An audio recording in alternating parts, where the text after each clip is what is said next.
What if I told you the oldest man-made structures on Earth aren't in Egypt? They're not in Giza. They're not even close to the Nile. They're scattered across a desert most people have never thought to look at. Saudi Arabia. And some of them were built 2,000 years before the first stone of the Great Pyramid was ever cut. Here's the part that should genuinely unsettle you. Archaeologists didn't find most of these using shovels or maps or ancient texts. They found them from space, staring down at satellite images, until they noticed shapes that simply shouldn't be there. And even now, with drones, ground radar, and some of the best archaeologists on the planet standing directly on top of them, nobody can fully explain who built them or why. These are 9 secrets buried in the sands of Saudi Arabia, older than the pyramids themselves.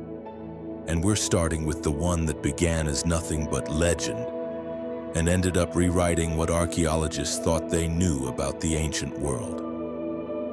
By the end of this video, you'll understand why scientists are more confused today than they were the day they found them. Let's begin.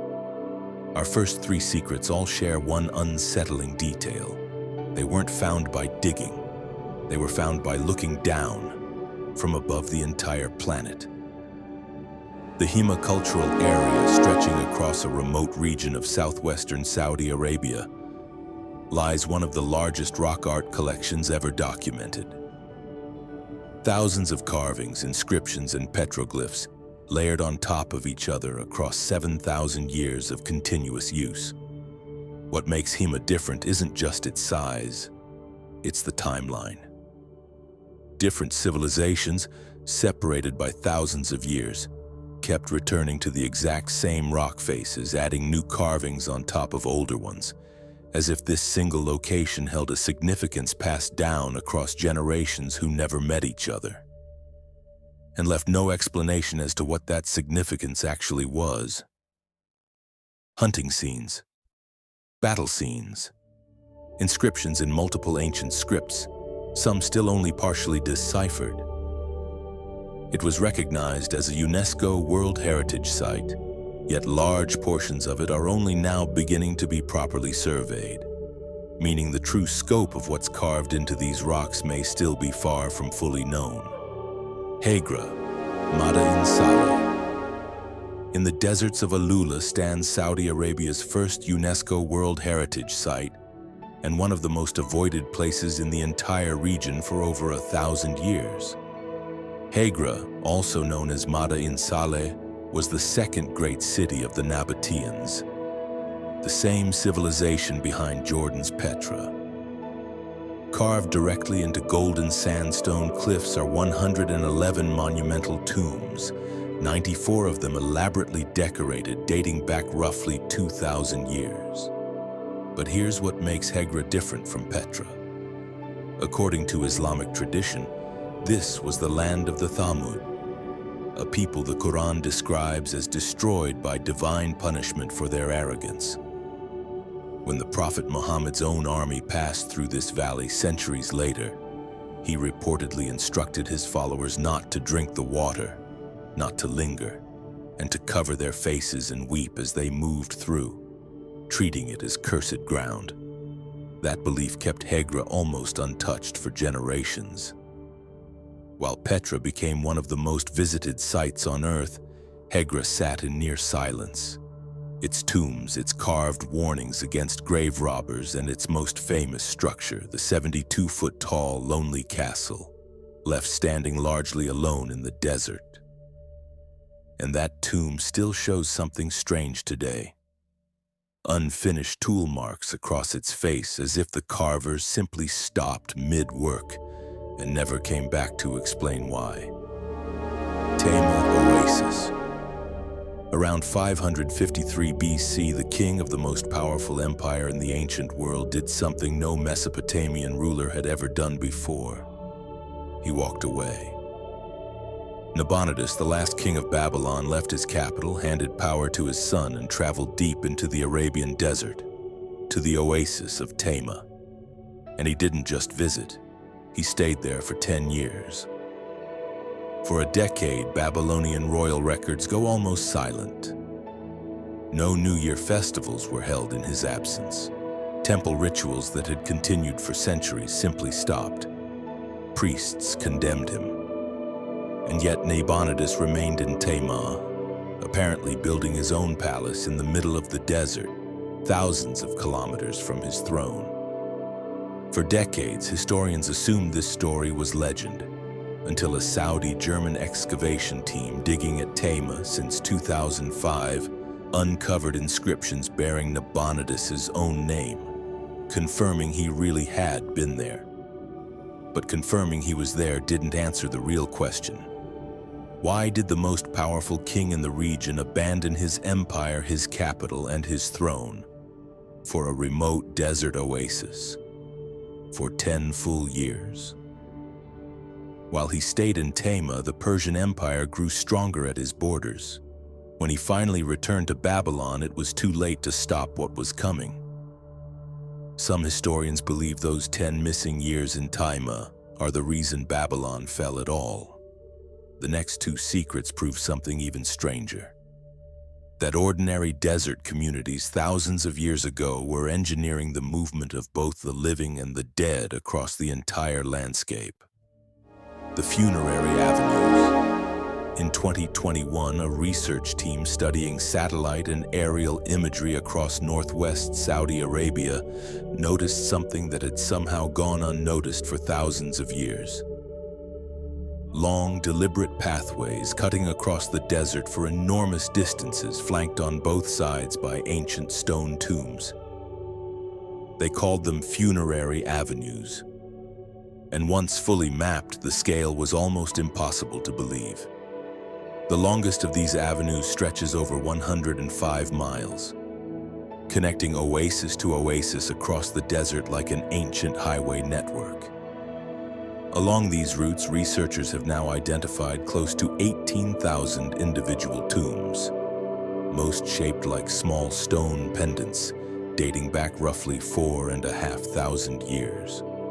That places their construction at almost exactly the same moment Egyptians were raising the Great Pyramid of Giza. But here's the detail that genuinely surprised researchers. The avenues themselves weren't built at all. They were formed simply by the footsteps of people and the hooves of their animals, worn smooth over generations of repeated travel toward these same burial sites. Nobody can fully confirm why. The leading theory is that funeral processions traveled these exact routes toward tombs near sacred watering points, but with no written record from the people who built them.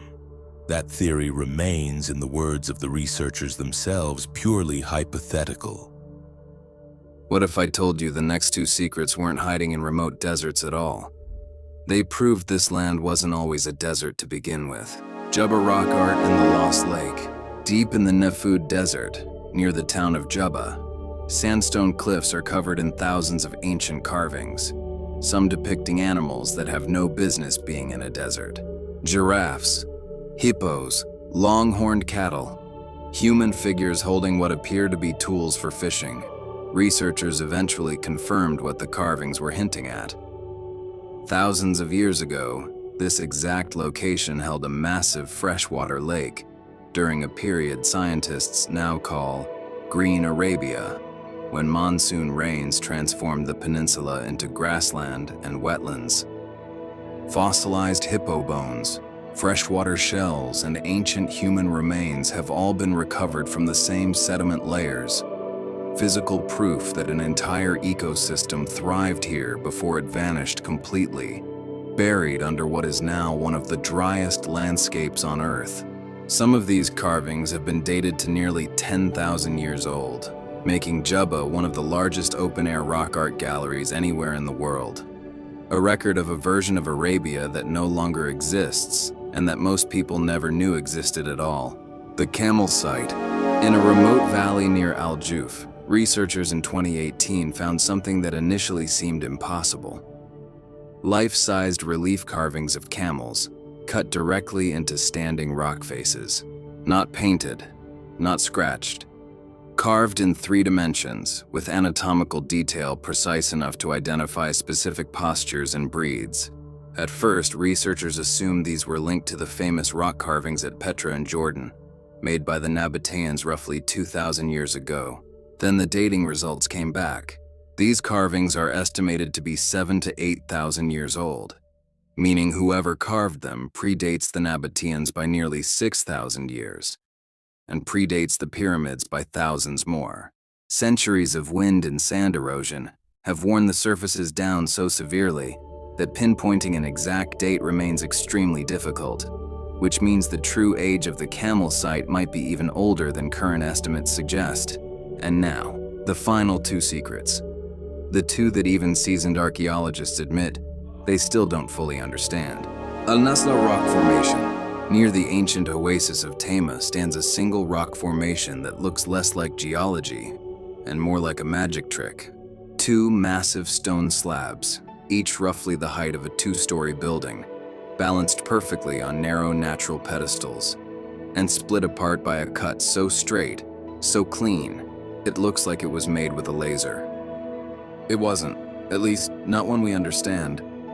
Ancient petroglyphs are carved directly onto its surface, meaning humans were interacting with this rock long before the split occurred, or possibly even causing it. Geologists have proposed several explanations. Natural erosion along a fault line, extreme temperature cycling cracking the stone over centuries, even a meteorite impact. But none of these theories fully account for how perfectly vertical, how impossibly straight the cut actually is. Stand in front of it, and it's hard not to wonder if you're looking at nature's work at all. The mustatils. In 2017, a research team scrolling through satellite imagery of northern Saudi Arabia noticed something strange. Long, rectangular stone outlines, scattered across the desert by the thousands. They called them mustatils, Arabic for rectangles, and once ground teams reached them, the numbers didn't make sense. Some stretch over 600 meters long, others contain low stone walls, standing chambers and platforms built with a precision that shouldn't exist in a region with almost no permanent settlements at the time. And here's where it gets genuinely strange. Dating tests placed these structures at roughly 7,000 years old, older than Stonehenge, older than the pyramids of Giza by nearly 2,000 years. Excavations uncovered cattle horns and skull fragments, deliberately placed inside, suggesting ritual use. But rituals for what exactly? Nobody has found writing, art, or a single clue explaining the purpose. Over 1,600 of these structures have now been mapped across the desert, and archaeologists still can't agree on why an entire civilization spent generations building thousands of them. 9 secrets. 9 reasons to rethink what ancient really means. A city so feared that even a prophet warned people to walk past it. A gallery carved across 7,000 years. A king who vanished into the desert for a decade and may have cost himself his empire because of it. A highway network built by nothing but footsteps, exactly when the pyramids were rising. Traps engineered across kilometers of volcanic stone. A lake that vanished into desert. Camels carved by hands that predate the pyramids. A rock split with impossible precision, and rectangles older than Stonehenge itself. Every one of these secrets is sitting exactly where it was left. Some fully studied, others barely touched.